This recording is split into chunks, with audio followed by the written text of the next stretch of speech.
esta sessão vai ser gravada.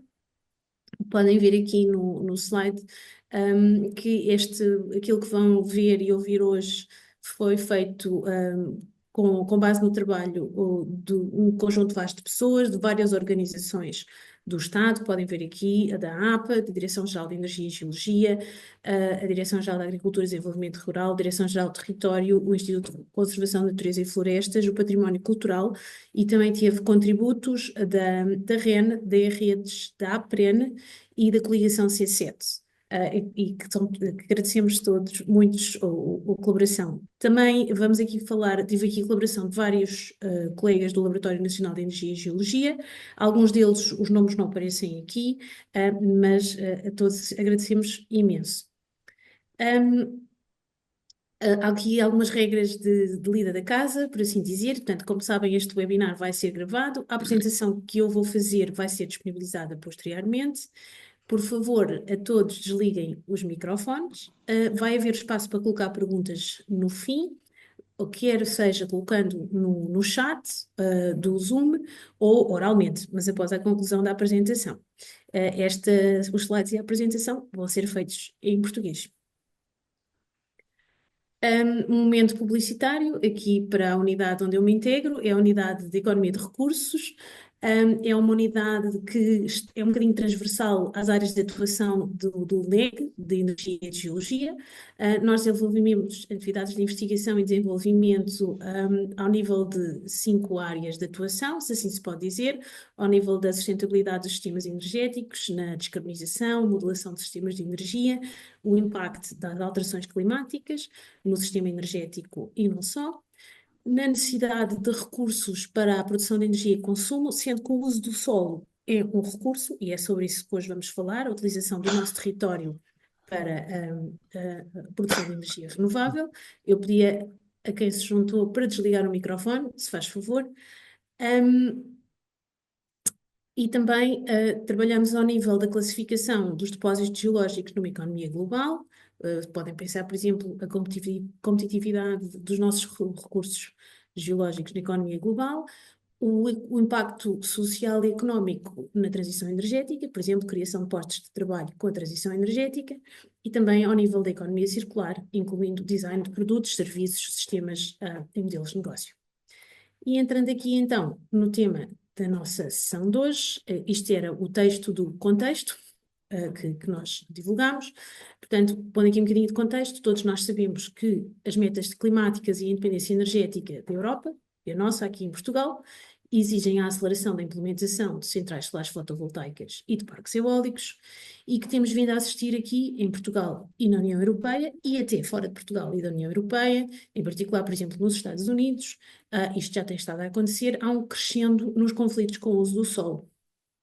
É preciso uma área grande para produzir eletricidade renovável e muitas vezes essas áreas que nós queremos usar para produzir eletricidade renovável por via solar e eólica já estão ocupadas com espécies protegidas ou já têm interesse mineiro, ou turístico, ou florestal. Pode haver conflitos devido ao impacto na paisagem ou no património arqueológico, entre outros. E, portanto, neste webinar nós vamos explorar um bocadinho o trabalho do LNEC, que não é só do LNEC, que foi feito em colaboração com uma série de entidades, na identificação de áreas com menor sensibilidade do ponto de vista ambiental e patrimonial, para a potencial localização de unidades de produção de energia da fonte renovável solar e eólica, as limitações do trabalho que fizemos e possibilidades de melhoria. Também queria-vos falar um bocadinho sobre o trabalho que nós fizemos aqui no LNEG ao nível do mapeamento do potencial de solar fotovoltaico em áreas construídas. E, portanto, aqui neste webinar temos 3 blocos de tópicos que eu vos queria falar relacionados com este assunto. Um primeiro é dar aqui um enquadramento sobre as famosas áreas de aceleração de energia renovável. Um segundo, falar sobre o tal potencial de solar fotovoltaico em áreas artificializadas ou construídas em Portugal continental, que foi estimado pelo LNEG. E um terceiro, então, sobre este trabalho que nós fizemos de áreas com menor sensibilidade ambiental e patrimonial, com vista a uma potencial localização de centrais de solar fotovoltaico e parques eólicos. Então, falando aqui um bocadinho sobre o enquadramento, sobre o que é isto, estas áreas de aceleração de energia renovável, porque é que isto aparece? Isto aparece com a diretiva RED 3. A RED 3 é o acrónimo de Diretiva de Energias Renováveis. Na sua última versão é de 20 de novembro de 2023 e esta diretiva, entre muitas outras coisas, requer que os Estados-membros desenvolvam dois mapas. Um primeiro mapa com o prazo que é já maio de 2025, em que se faça um trabalho de mapeamento coordenado da implementação das energias renováveis para identificar o potencial nacional de energias renováveis e as áreas disponíveis na superfície terrestre, subterrânea, estamos a pensar aqui em geotérmica, por exemplo, marítima ou de águas interiores que são necessárias para a instalação de centrais de energias renováveis e infraestruturas relacionadas. O que é isto de infraestruturas relacionadas? A rede elétrica, infraestruturas de armazenamento, que são necessárias para satisfazer as contribuições nacionais para a meta da União Europeia para 2030. Isto trocado por miúdos é basicamente as metas de energia renovável que nós temos no Plano Nacional de Energia 30 para 2030, por assim dizer. Como é que isto se traduz no espaço? Se nós, para cumprirmos com as nossas metas de solar fotovoltaico e eólica para 2030, que estão no nosso Plano Nacional de Energia e Clima, que áreas do território é que nós vamos usar? Este é um primeiro mapa, para maio de 2025. E a seguir temos um segundo mapa, que é suposto ser uma secção do anterior, que em algumas dessas áreas nós vamos ter que identificar áreas que serão de aceleração de energias renováveis. Em inglês, RAAs.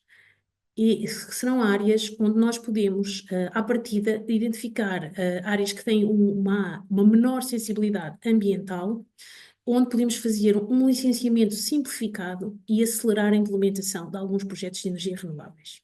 Ok? E nós daqui à frente já vou falar um bocadinho mais sobre isto. Portanto, isto é um segundo mapa. Nessas áreas, nessas ERAs, nessas áreas de aceleração de energias renováveis, o processo de licenciamento vai ser modificado, vai ser mais rápido, vai ser mais acelerado, e há um conjunto de medidas de mitigação de impacto ambiental que vão ser implementadas e que são específicas para cada uma das áreas de aceleração que venham a ser definidas. O prazo para implementar estes planos que designem as áreas de aceleração de energias renováveis, que vêm de um mapa também, é fevereiro de 2026. É muito claro na diretiva de que a definição destas áreas de aceleração só pode ser feita após uma avaliação ambiental estratégica.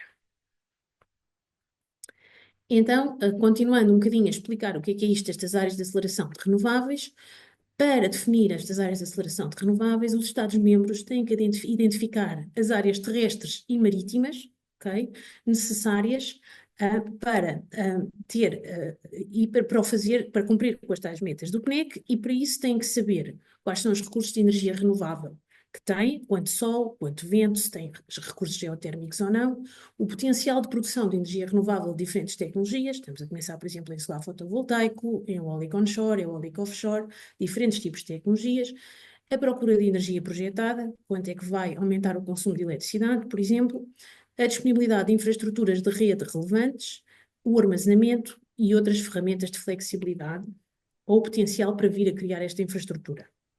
Ok? Portanto, é só a pensar também um bocadinho no futuro. E isto é importante, devem ser favorecidas utilizações múltiplas. O que é isto das utilizações múltiplas? É pensar, por exemplo, em combinar eólico com solar, quando isso é possível. Na identificação de áreas de aceleração renováveis, deve-se, e isto é bastante importante, dar prioridade a superfícies artificiais e construídas, e são dados exemplos. O que é que são exemplos de superfícies artificiais e construídas? São telhados, áreas de infraestruturas de transporte, estacionamentos, locais de gestão de resíduos, áreas industriais, minas, massas de águas interiores artificiais, lagos ou reservatórios, locais de tratamento de águas residuais urbanas, terras degradadas que não sejam aproveitáveis para a agricultura, sempre que apropriado. Portanto, isto é dado prioridade a este tipo de áreas. Na identificação das tais áreas de aceleração de energia renováveis, portanto, que o espírito das áreas de aceleração de energia renováveis é que, à partida, são áreas onde o impacto ambiental será menor, obviamente devem-se excluir sítios que sejam sítios muito importantes para a biodiversidade. E são dados exemplos concretos na diretiva, como sejam sítios Natura 2000, parques naturais e reservas, rotas migratórias de aves identificadas, assim como outras áreas que sejam identificadas com base em mapas de sensibilidade e um conjunto de ferramentas que são referidas na diretiva. É feito um apelo para que se usem ferramentas e conjuntos de dados apropriados para a identificação destas áreas. Portanto, basicamente usar informação de forma que já existe e de forma inteligente.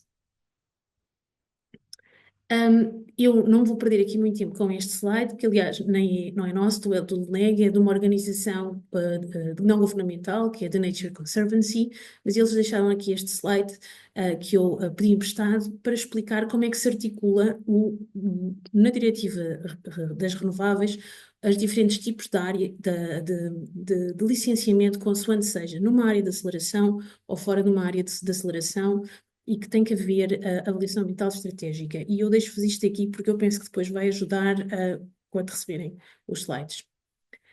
E, portanto, posto isto, eu entrava agora no segundo ponto, que era o potencial do solar fotovoltaico em áreas artificializadas em Portugal continental. Porquê é que eu estou a juntar isto aqui?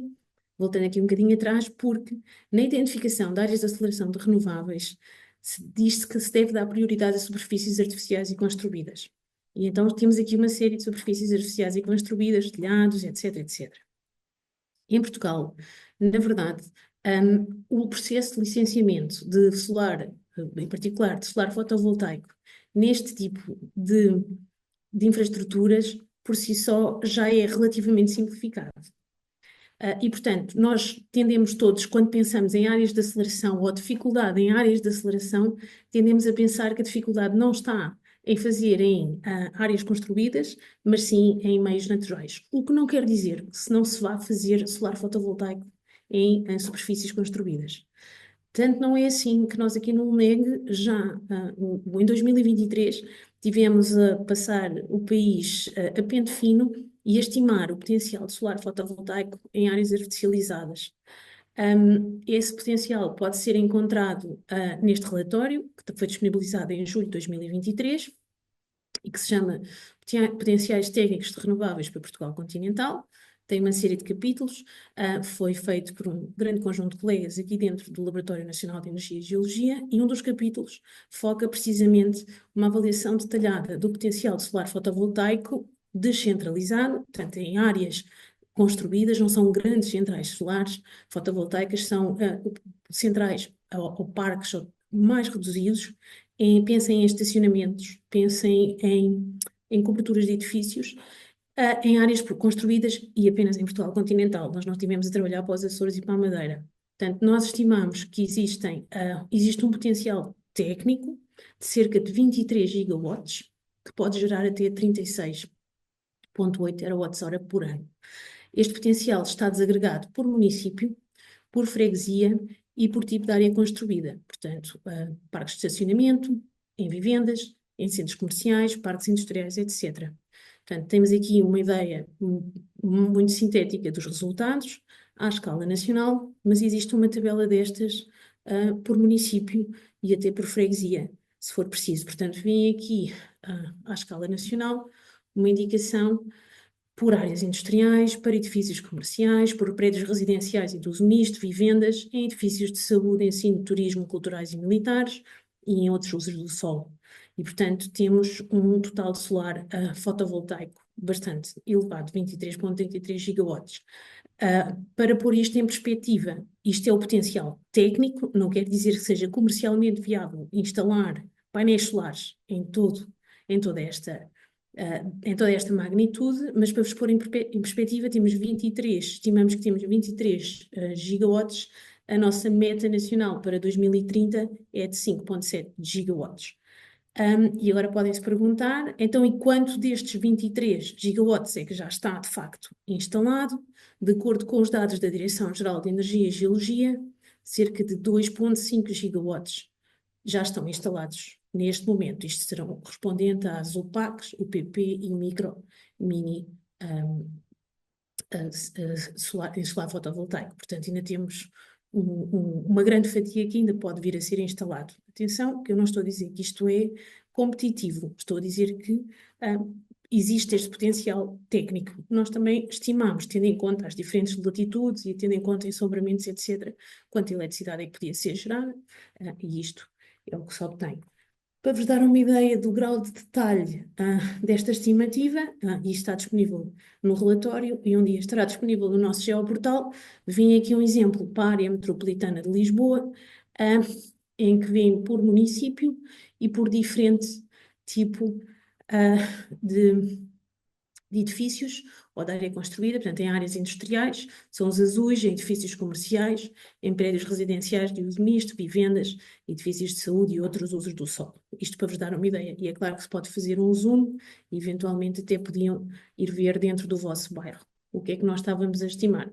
E é claro que uma parte deste potencial já está usado, e ainda bem, mas como viram pelos números, ainda temos um grande caminho a percorrer, ainda há muito que pode vir a ser implementado. E, enfim, isto leva aqui ao terceiro bloco, que é a análise das áreas com menor sensibilidade ambiental e patrimonial para a localização de centrais de solar fotovoltaico e parques eólicos. Portanto, agora saímos aqui do bloco das áreas construídas e vamos olhar para as grandes centrais solares em meio dito natural. E para pôr as coisas um bocadinho em perspectiva, como é que nós podemos pensar nisto? Nós tínhamos aqui uma coisa que parece um semáforo, que é, nós temos aqui as nossas metas nacionais de solar e eólica para 2030. E agora a questão que se coloca é onde é que as vamos implementar no território? No norte, no sul, em que municípios e em que usos do solo? Será só em zonas de eucalipto? Será em zonas de pasto? Onde é que as vamos implementar? E, portanto, sabemos que há áreas que não têm, por exemplo, recurso eólico, portanto, será a parte vermelha do semáforo, aí não pode ser implementado. Sabemos que há áreas que têm uma implementação muito difícil ou muito lenta, porque são áreas que são, imaginem, com uma sensibilidade ambiental elevada, portanto, até poderiam eventualmente vir a ser implementadas, mas vão ter que ter medidas de mitigação muito elaboradas, vai ter que ser um processo de licenciamento muito complicado. Outras em que poderá ser uma área menos favorável, mas um bocadinho mais fácil, áreas favoráveis para a implementação e a novidade aparece aqui com estas RAs, que serão as áreas onde a sensibilidade ambiental é muito baixa à partida, e então aí sim pode haver uma implementação acelerada. E este é o trabalho que nós tivemos a fazer, foi tentar perceber qual é que é o bocadinho destas áreas. Existem, o que é este quadradinho verde? Quais é que são as áreas que têm uma sensibilidade tão baixa onde a gente se pode, com confiança, ou com a melhor confiança possível, dizer que se pode fazer uma implementação acelerada. O que é que no espírito da diretiva é esta implementação acelerada? É dizer que não há o processo de avaliação de impacto ambiental. E o que há é um estudo prévio, mas não há o processo de avaliação de impacto ambiental. O que é que isto quer dizer? Lá porque eu tenho áreas de aceleração, não quer dizer que eu não possa pôr projetos de eólica e solar no resto do país. Continuo a poder pôr projetos de eólica e solar no resto do país, mas sigo o processo de licenciamento com os tempos que tem, com a avaliação de impacto ambiental, etc. Aqui é que pode ser mais rápido, ok? Bom, nós começámos a trabalhar nisto já há bastante tempo, e há várias versões de mapas que às vezes podem ter criado aqui um bocadinho de ruído. Nós começámos a trabalhar nisto em setembro de 2022, quando as áreas de aceleração se chamavam Go-to Areas. Temos estado a trabalhar sempre em colaboração com vários organismos, a quem muito agradecemos. Portanto, a primeira versão do mapa apareceu em setembro de 2022, havia um único cenário, dava qualquer coisa como 12% do país podia ser potencialmente este bocadinho aqui do país, com um nível mínimo de sensibilidade ambiental. Mal temos este mapa cá fora, recebemos vários feedbacks, fizemos várias correções, percebemos que havia várias coisas que não tínhamos feito bem. Perdão, que foi em janeiro de 2023, recolhemos feedback de municípios, de vários peritos, de várias organizações não governamentais em ambiente, fizemos várias correções, e em junho de 2023, logo a seguir, tivemos outras versões do mapa com 4 cenários. Porquê é que nós temos 4 cenários? Porque não há consenso sobre qual é o grau de sensibilidade ambiental com que se deve trabalhar. Há peritos que nos dizem deve-se, não, em caso algum, se deve considerar pôr um painel solar fotovoltaico em cima de qualquer tipo de aquífero. Há outros peritos que dizem, não senhora, pode-se pôr painéis solares fotovoltaicos em todos os tipos de aquíferos. Outros peritos dizem, pode-se pôr painéis solares fotovoltaicos só em alguns tipos de aquíferos. E, portanto, como não há informação sólida na literatura, nós acabamos por fazer cenários. Portanto, em junho de 2023 tivemos uma versão com 4 cenários. As principais diferenças foi considerarmos mais restrições ao nível de proteção de salvaguarda de recursos minerais, salvaguarda de aquíferos e, obviamente, que não tínhamos pensado, se me permitem dizer um bocadinho, disparate meu, assumo meu, uma zona de proteção em habitações rurais dispersas, que obviamente não podem ter painéis solares fotovoltaicos ou turbinas eólicas encostadas às casas. Portanto, isso não tinha sido pensado na primeira versão. E, portanto, começámos a trabalhar, em junho de 2023 tivemos uma segunda versão. Em novembro de 2023, foi constituído um grupo de trabalho formal. Até aqui os trabalhos tinham sido informais, num espírito de colaboração, mas em novembro de 2023 houve um despacho da Secretaria de Estado da Energia e foi criado o GTAER, coordenado pelo UNEC, que envolvia todos os anteriores organismos e ainda a Direção-Geral de Agricultura e Desenvolvimento Rural, com inputs destes organismos, com o mandato de vir a desenvolver uma nova versão deste mapa e mais uma série de coisas que já vão ver a seguir, para refazer, melhorar este trabalho e que resultou numa nova versão que já vão ver a seguir e que é que temos neste momento em março de 2024.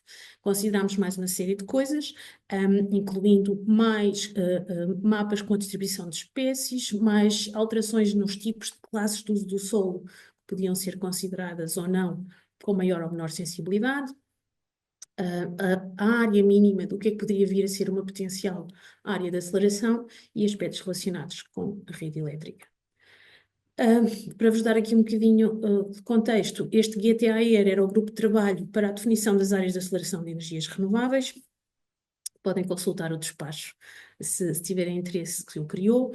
Há um relatório técnico deste grupo com os resultados do grupo de trabalho, está disponível no site do UNEC, é datado de 27 de março de 2024. É muito grande, é um bocadinho maçudo, mas tem a informação toda que podemos disponibilizar. Alguma da informação que nós consideramos é confidencial. Estou a falar, por exemplo, de mapas de distribuição de espécies, de lobo, por exemplo, são mapas confidenciais, não podem estar no relatório, mas tudo o resto é confidencial. O objetivo deste grupo de trabalho era consolidar e robustecer o trabalho realizado anteriormente, estudar a potencial de implementação em superfícies artificializadas, que nós fizemos, apresentar uma proposta de áreas de aceleração de energias renováveis e apresentar, na medida do possível, lembram-se que eu tinha falado lá atrás, as medidas de mitigação aplicáveis às áreas de aceleração em energias renováveis. Eu pus isto aqui a vermelho porque eu considero que, na medida, nós tentámos, mas isto não ficou completamente fechado e é preciso muito mais trabalho para se identificar as medidas de mitigação de impactos ambientais para serem feitas nas áreas de aceleração e elas deverão ser específicas da área de aceleração que venha a ser definida. Por isso é que está aqui a vermelho. O relatório também apresenta uma proposta de um método de disponibilização da informação e como é que estamos a trabalhar com informação dinâmica, o uso do solo é dinâmico, há incêndios, há abate de árvores, portanto isto tem que ser revisto periodicamente. Este relatório e o trabalho feito divide-se na disponibilização de informação de áreas de aceleração potenciais para solar fotovoltaica e eólica onshore. Não focamos nada offshore. Há um trabalho diferente, até onde o LNEC participa, que foca o mar, mas nós não trabalhamos para o mar, foi só em terra, e focamos só Portugal continental. Está dividido em 3 blocos: áreas naturais, áreas artificializadas, que só para o solar fotovoltaico, e um bocadinho ao nível dos reservatórios para o solar fotovoltaico flutuante, que na verdade foca essencialmente um trabalho prévio feito pela APA. E eu aqui só vou falar aqui desta parte das áreas naturais. E, portanto, Até à data, estes trabalhos que nós fizemos constituem um estudo científico, não tem caráter vinculativo, não existem neste momento áreas de aceleração definidas para Portugal e tem imensas limitações, como vocês já vão ver. Para se passar à definição formal de áreas de aceleração, existem ainda passos adicionais a serem tomados e, em particular, a avaliação ambiental estratégica. Então, entrando aqui na parte técnica, como é que nós pensámos no que é que podiam vir a ser futuras áreas de aceleração? Portanto, nós basicamente estamos preocupados em excluir tudo o que sejam áreas que tenham elevada sensibilidade ambiental e patrimonial. Então, basicamente, identificámos tudo o que eram critérios que nos permitissem identificar uma área como sensível. Dividimos isto em 4 blocos. Um tem a ver, este bloco A, tem a ver com o risco de erosão e também uma coisa que nós chamamos o terreno tecnicamente inadequado, que era basicamente áreas de rocha nua, praias e dunas, zonas de sapal e de maré, onde não se vão implementar projetos deste tipo, e aqui massas de água superficiais naturais. Portanto, são áreas à partida que são excluídas. Depois temos um bloco B, que são as áreas classificadas e ou ambientalmente sensíveis. E o que é que nós olhamos, o que é que incluímos aqui? E este nós é mesmo o conjunto de organizações deste grupo de trabalho, incluindo o feedback das organizações que eu vos referi. Portanto, nós incluímos aqui as áreas classificadas para a conservação da natureza, que é a Rede Nacional de Áreas Protegidas, a Rede Natura 2000, as reservas da biosfera da Unesco, os sítios Ramsar, os sítios de importância comunitária, as zonas de proteção especial e as IBAs, são as áreas importantes para as aves. Consideramos ainda áreas importantes para a conservação fora das áreas classificadas, e esta informação foi-nos fornecida por várias, pelo ICNF, mas por outras também por ONGs, incluindo a coligação 77. Por exemplo, áreas importantes para o búfalo real, para o lince ibérico, para o abutre preto, para o lobo, etc, etc. Consideramos zonas de proteção costeira, incluindo mais um buffer de 2 km, zonas relevantes para águas minerais e naturais, zonas protegidas no âmbito da Diretiva Quadro da Água e de risco de inundação, áreas relevantes para recursos minerais, que são áreas mineiras e áreas de salvaguarda de recursos minerais, áreas de interesse florestal, juntamente com o ICNF, áreas com património geológico identificado e os sistemas aquíferos desagregados de acordo com a sua vulnerabilidade. Portanto, eles não foram sempre tratados da mesma maneira. Depois, ainda um outro bloco de informação são os tipos de uso do solo. Em alguns tipos de uso do solo nós consideramos que não podiam aquele uso do solo não podia ser alterado para se instalar uma central solar ou um painel eólico. E a lista é esta que estão a ver aqui. Portanto, em zonas de viveiros protegidos, de vinhas, pomares, olival, superfícies agroflorestais de sobreira, azinheira, pinheiro manso, etc., florestas de sobreiro, de azinheira, etc., não pode, uma área com este uso do solo não pode ser substituída para se instalar uma central solar ou um painel ou um parque eólico. Isto num contexto de uma área de aceleração. É disso que estamos a falar, são áreas de aceleração, portanto, um projeto, uma área onde não vai haver uma avaliação de impacto ambiental. Por fim, não menos importante, temos as preocupações que têm a ver com a preservação do património cultural, portanto, temos informação sobre o património classificado ou em vias de classificação, e as respectivas áreas de servidão administrativa e o património arqueológico. Pensem, por exemplo, na área de paisagem protegida do Autor Vinheteiro, nas Antas, etc. Em cima disto tudo, ainda se considerou a Reserva Agrícola Nacional, a Reserva Ecológica Nacional e a tal zona de proteção, que foi só de 100 metros, em torno de habitações dispersas em meio rural. Como veem, algumas coisas estão a vermelho. O que é que está aqui a vermelho? Foram as modificações que nós fomos fazendo ao longo daquelas versões todas que vocês viram desde 2022 até agora. Além desta informação, que foi com base nela que se construíram os mapas principais, consideramos ainda um conjunto de informação complementar, por a localização das unidades renováveis que já existem, o plano de desenvolvimento e investimento da rede de transporte, e a rede que já existe, os acordos bilaterais da rede, a procura de energia, como é que ela, a atual e a futura, como é que ela vai haver, evoluir, a disponibilidade e o potencial de recurso renovável, onde é que há sol, onde é que há vento, outras servidões e restrições de utilidade pública, por exemplo, as redes de gás, os oleodutos, a rede primária de faixas de gestão de combustível, as áreas de RAN e de REN, já vos tinha dito. E aqui um momento publicitário, que para quem não conhece e tiver interesse, nós temos um trabalho onde tivemos a mapear o consumo de eletricidade na indústria e a sua distribuição no território de Portugal continental.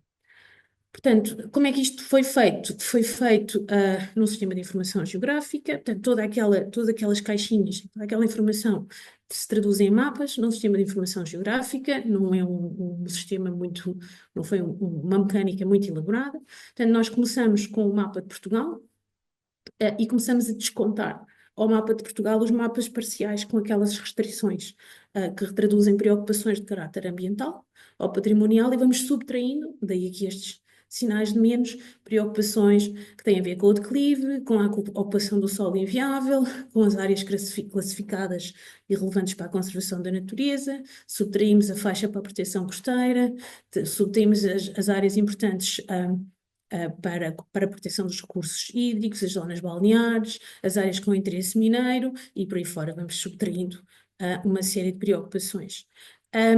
Consoante subtraímos mais ou menos alguns destes mapas, temos um cenário diferente. Portanto, o resultado final é qualquer coisa deste género, são 5 cenários. Temos um cenário A, que é, portanto, o que vem aqui a verde é o resultado daquilo que sobra. Portanto, o que sobra será as áreas com menor sensibilidade ambiental e patrimonial para Portugal continental. O cenário A é um cenário onde nós não excluímos a RAN e a REN, consideramos alguns aquíferos e o buffer e o entorno das habitações. Portanto, só para mais ou menos estes bocadinhos verdes aqui são cerca de 6% da área de Portugal continental. O cenário B era igual ao A, só que agora tiramos toda a área de aquíferos. Se nós não dissermos que não se pode instalar nenhum painel solar fotovoltaico em cima de nenhum aquífero, por exemplo, sobra-nos 4,7% da área de Portugal continental. Aqui é como ao cenário A, mas eu tiro um buffer de 100 metros em torno das habitações, fico com 4,8% da área de Portugal continental, e aqui é se eu tirar todas as áreas de RAN e de REN. Portanto, tudo o que é RAN e REN desaparece, sobra-me 3,9% da área de Portugal continental. O cenário E é o mais restritivo, em que eu retiro todas as preocupações, portanto, todos os mapas deste comboio de preocupações de exclusões, basicamente. Portanto, o cenário A é o menos restritivo e o E é o mais restritivo. E agora a pergunta que se pode fazer é, então, e eu terei potencial nestas áreas menos sensíveis, quanto eólica e quanto solar é que eu posso gerar? Aqui estão as metas nacionais em vigor para 2030, 15 gigawatts de solar fotovoltaico centralizado, 5,7 de solar fotovoltaico descentralizado e 10 gigawatts de eólica. De acordo com as nossas estimativas, no cenário A, que é o tal menos restritivo, eu tenho um potencial de solar fotovoltaico enorme, permite-me satisfazer as minhas metas de solar à vontade, se me permitem dizer, eólica já não, ok? Eólica já não é assim. No cenário E, depende se eu vou usar todas as áreas menos sensíveis do meu cenário E para cumprir com a minha meta e da eólica já não é bem assim. O que é que isto nos diz? Diz-nos que, e se calhar para quem conhece o país isto não é surpresa, nós temos uma tendência para ter um bom recurso eólico em zonas que são zonas de parque natural, que são zonas altas, que são REN, ou são zonas costeiras, que são a partir das zonas que nós consideramos que têm uma elevada sensibilidade ambiental. E, portanto, é o que temos aqui nestes resultados. Este trabalho tem imensas limitações, uma delas, obviamente, é que nós não estamos a focar o offshore, e, como devem perceber, é um trabalho que é função das limitações da informação cartográfica para o país. Nós não tivemos a fazer levantamento, trabalho de campo para o país inteiro. Portanto, apesar de haver dinamismo na cartografia de muitas das variáveis que nós estamos aqui consideradas, por exemplo, o património arqueológico é atualizado correntemente, assim como o trabalho todo da parte dos recursos mineiros, o mapeamento reflete a situação de novembro de 2022. Da mesma maneira, a cartografia de algumas espécies da flora e da fauna e mesmo dos habitats não está disponível para o país todo e há mesmo espécies que não são passíveis de serem mapeadas. Algumas espécies de flora são tão pequenas que nós não conseguimos mapeá-las. Outra limitação importante é que a Carta de Ocupação do Solo, portanto, quando eu digo ali florestas de sobreiro, florestas de azinheiro, isso vem da Carta de Ocupação do Solo, que é produzida pela Direção-Geral do Território, e muito bem, mas a Carta trabalha com uma resolução de 1 hectare. E isto é insuficiente para lidar com algumas questões florestais. Portanto, eu posso imaginar, tenho 1 hectare de eucalipto e lá no meio tenho alguns sobreiros. Só que a Carta de Ocupação do Solo vai classificar aquele 1 hectare como eucalipto e eu não vou ver os sobreiros, eu não vou saber que lá estão os sobreiros. Portanto, isso é uma das limitações. Hum, e, portanto, pode haver ocorrência de alguns exemplares de espécies protegidas em áreas de COS que estão classificadas como florestas de espécies invasoras. Além disso, nós usamos a COS, a Carta de Ocupação do Solo 2018, e a ocupação do solo atual pode ser diferente, não é? Pode ter havido fogos, abate de árvores, pode ter havido construção. E outra coisa que me preocupa particularmente é a RAN e a REN, que nós retiramos no cenário E, portanto, estamos a salvaguardar todo o que é RAN e REN. Infelizmente, não existe neste momento um mapa para o país harmonizado com todas as áreas de RAN e de REN em todos os municípios. Há alguns municípios, quer dizer, todos os municípios têm RAN e REN, mas cada um tem o seu mapa e eles não estão todos consolidados pela Direção-Geral do Território ainda. Portanto, há alguns municípios em que nós não podemos considerar RAN e REN. Bom, o resultado final disto é um exemplo para o município de Sines. O que vocês veem aqui é a cinzento, são as áreas construídas em Sines, neste momento. Isto é um parque solar em Sines, isto é uma área, são as áreas de aceleração, e isto serão as áreas de rede. Os mapas que nós fizemos podem ser consultados no nosso geoportal, que é como se acede ao geoportal. Uma vez entrando no geoportal, deve-se ir ao visualizador, escolher aqui visualizador 2D. Em temas, escolher a listagem de temas. Aqui em pesquisar, depois aqui escolher energia, andar aqui com esta barrinha um bocadinho para a direita. Na energia, descer para baixo e ir aqui a potenciais áreas de aceleração de energias renováveis. Quando se carrega aqui, abre-se esta caixa e vem aqui os vários cenários, A, B, C, D e E, que era o que eu vos estava a mostrar. Portanto, a partir daqui podem navegar pelo país, ir à procura para o cenário que quiserem ver, o que é que encontram. Eu pus aqui um exemplo para Souro, no distrito de Coimbra. Portanto, isto seria no cenário A. Aqui em Souro, esta área a vermelho quer dizer que eram as áreas que nós identificamos como menos sensíveis no cenário A em Souro. O cenário A é o tal que é o menos exigente, se assim se quer dizer. Se fosse no cenário E, já só tínhamos este bocadinho. Ok? Portanto, a diferença de um para o outro é o RAN, é o REN, são as diferenças às casas, os aquíferos, o buffer de proteção às casas e os aquíferos. E pronto, aqui do meu lado era isto que eu tinha para partilhar com vocês.